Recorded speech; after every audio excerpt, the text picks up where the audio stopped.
ുള്ളൂ. നമുക്ക് ജോസഫിലേക്ക് പോകാം. കാസർഗോഡ് ജോസഫ്, കാസർഗോഡ് തുടക്കത്തിലൊക്കെ മികച്ച രീതിയിൽ പോളിംഗ് തുടർന്നതാണ്. ഇപ്പോൾ പോളിംഗ് അവസാനിക്കുമ്പോൾ എത്ര ശതമാനം കണക്ക് നമുക്ക് കൃത്യമായി പറയാൻ കഴിയും? വോട്ടിംഗ് രീതി എങ്ങനെയായിരുന്നു? സ്ഥാനാർത്ഥികളും മുന്നണിയും പുലർത്തുന്ന ആത്മവിശ്വാസം എങ്ങനെ? ഫിജി, അവസാന കണക്കുകൾ വരുമ്പോഴത്തേക്കും 75.94% പോളിംഗ് ആണ് കാസർഗോഡ് പാർലമെന്റ് മണ്ഡലത്തിൽ രേഖപ്പെടുത്തിയിട്ടുള്ളത്. മികച്ച രീതിയിലുള്ള പോളിംഗ് ആണ് എന്ന് നമുക്ക് കണക്കാക്കാൻ സാധിക്കും. അതായത് ഇടത് കോട്ടകളിലാണ് ഈ മികച്ച പോളിംഗ് രേഖപ്പെടുത്തിയിട്ടുള്ളത്. കല്യാശ്ശേരി, പയ്യന്നൂർ, തൃക്കരിപ്പൂർ എന്നിവിടങ്ങളിലാണ് ഈ മികച്ച പോളിംഗ് രേഖപ്പെടുത്തിയിട്ടുള്ളത്. ഇപ്പോൾ ഏറ്റവും പ്രധാനമായി നമുക്ക് നൽകാനുള്ള ഒരു വാർത്ത എന്ന് പറയുന്നത് കള്ളവോട്ട് പരാതി വ്യാപകമാകുന്നു എന്നാണ്. UDF സ്ഥാനാർത്ഥി രാജ്മോഹൻ ഉണ്ണിത്താൻ ഈ പയ്യന്നൂരിലും കല്യാശ്ശേരിയിലും വ്യാപകമായി CPM പ്രവർത്തകർ കള്ളവോട്ട് ചെയ്തു എന്ന ആരോപണവുമായി വന്നിട്ടുണ്ട്.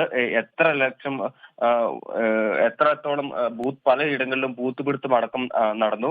എത്ര കള്ളവോട്ട് ചെയ്താലും 1 ലക്ഷം വോട്ടിന്റെ ഭൂരിപക്ഷത്തിൽ ജയിക്കുമെന്നാണ് രാജ്മോഹൻ ഉണ്ണിത്താൻ പറയുന്നത്. അതേസമയം UDF പ്രവർത്തകർ കള്ളവോട്ട് ചെയ്തു എന്നാരോപിച്ച് LDFും പരാതി നൽകിയിട്ടുണ്ട്. കാസർഗോഡ് ചെങ്കളയിലാണ് ഇത്തരത്തിൽ കള്ളവോട്ട് പരാതി ഉയർന്നിട്ടുള്ളത്. ഈ ബൂത്ത് നമ്പർ 113, 14, 15, 106, 107 എന്നിവിടങ്ങളിലാണ് വ്യാപകമായി കള്ളവോട്ട് നടന്നതായി CPM പ്രവർത്തകർ ആരോപിക്കുന്നത്. ഇത് റിപ്പോർട്ട് ചെയ്യാനെത്തിയ മാധ്യമ പ്രവർത്തകരെ അടക്കം മുസ്ലിം ലീഗ് പ്രവർത്തകർ കയ്യേറ്റം ചെയ്തതായും പരാതിയുണ്ട്. ഇതിനെക്കുറിച്ച് അന്വേഷിക്കാൻ ജില്ലാ കളക്ടർ ഇപ്പോൾ ഉത്തരവ് നൽകിയിട്ടുണ്ട്. മാത്രമല്ല, ഇന്നലത്തെ സ്ഥിതി എടുത്തു നോക്കുകയാണെങ്കിൽ മന്ദഗതിയിലായിരുന്നു പോളിംഗ് നടന്നത് എന്ന് ജനങ്ങളുടെ ഇടയിൽ വലിയൊരു പരാതിക്കിടയാക്കിയിട്ടുണ്ട്. രാത്രി വൈകിയ പോളിംഗ് തുടർന്നു.